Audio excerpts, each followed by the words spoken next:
बेवकूफ़, जाहिल। आज फिर से इसे यही ताना दिया गया था, जाओ दफ़ा हो जाओ यहाँ से। अपने चचा के मुंह से ये अल्फाज सुनकर नईम का दिल चाहा कि वो फूट फूट कर रो दे, लेकिन इसने ज़ब्त किया और बाहर चला गया। आज गलती से गमला टूट गया था, बस इतनी सी बात पर इसे जली कटी सुनने को मिली। नईम बहुत संजीदा लड़का था। बदकिस्मती से इसके वालिदैन एक हादसे में इसे रोता छोड़ गए। 13 वर्ष का नईम इस सदमे से हवास खो बैठा। नईम के चचा ने इसे वक्ती तौर पर सहारा दिया, मगर कुछ अरसे बाद वो और चची नौकरों से भी बदतर सलूक करने लगे। हर रोज़ की डांट डपट से वो तंग आ गया था। आज इसने घर छोड़ने का फैसला कर लिया था। इसका कोई ठिकाना नहीं था। इसके वालिदैन का घर भी धोखे से चचा ने कब्जे में ले लिया था। बगैर किसी मंजिल के वो मुसलसल चलता रहा। चलते चलते एक जगह वो बेहोश हो गया। सरकारी अस्पताल की हदूद में 25 साला नौजवान की 65 साला खातून से ज़्यादती 20 साल बीत चुके थे। इस दौरान चचा का कारोबार पूरी तरह से तबाह बर्बाद हो चुका था। इनका इकलौता लड़का अदनान एक हफ्ते से लापता था। लाड उठाने की वजह से वो बिगड़ चुका था। कहीं जाने से पहले कभी बताता भी नहीं था। चचा और चची ने हर जतन कर लिया, लेकिन बेटे का कुछ पता न चल सका। आज चचा अपनी अहलिया के बेहद इसरार पर पुलिस थाने पहुंचे थे। अस्सलामुअलैकुम इंस्पेक्टर साहब। वालेकुम अस्सलाम। कहिए क्या मसला है?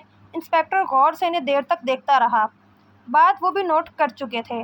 डॉक्टर के हाथ से गिरकर मुझे एक रिपोर्ट लिखवानी है, और फिर उन्होंने शुरू से लेकर आखिर तक तमाम बातें बता दी। आप फिक्र मत करें, हम इस केस पर तवज्जो से काम करेंगे।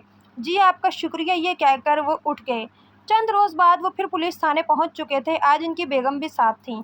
हमें अदनान के दोस्तों से मालूम हुआ है कि इसकी किसी आदमी से लड़ाई हो गई थी। मारपीट के दौरान वो इसे ज़ख्मी कर कर फरार हो गया है।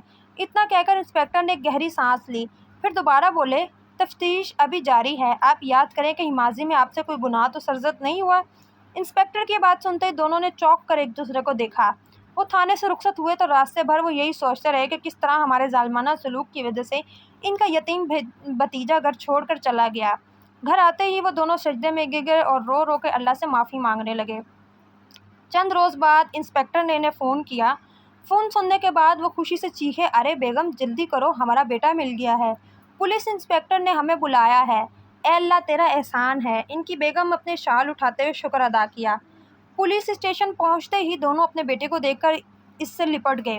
कुछ देर बाद इंस्पेक्टर साहब खुद ही बोले, हमें अदनान एक सुनसान इलाका में बेहोशी की हालत में मिला था।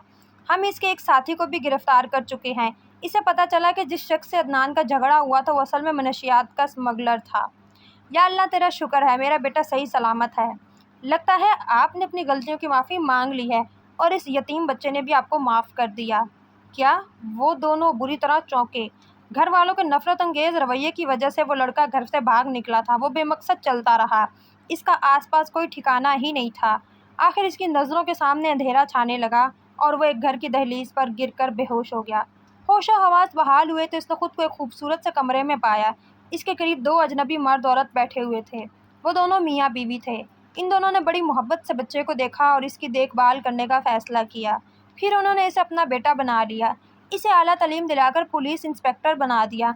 आज वो आपके सामने खड़ा है चचा। बेटा नईम। चचा के मुंह से बस इतना ही निकला।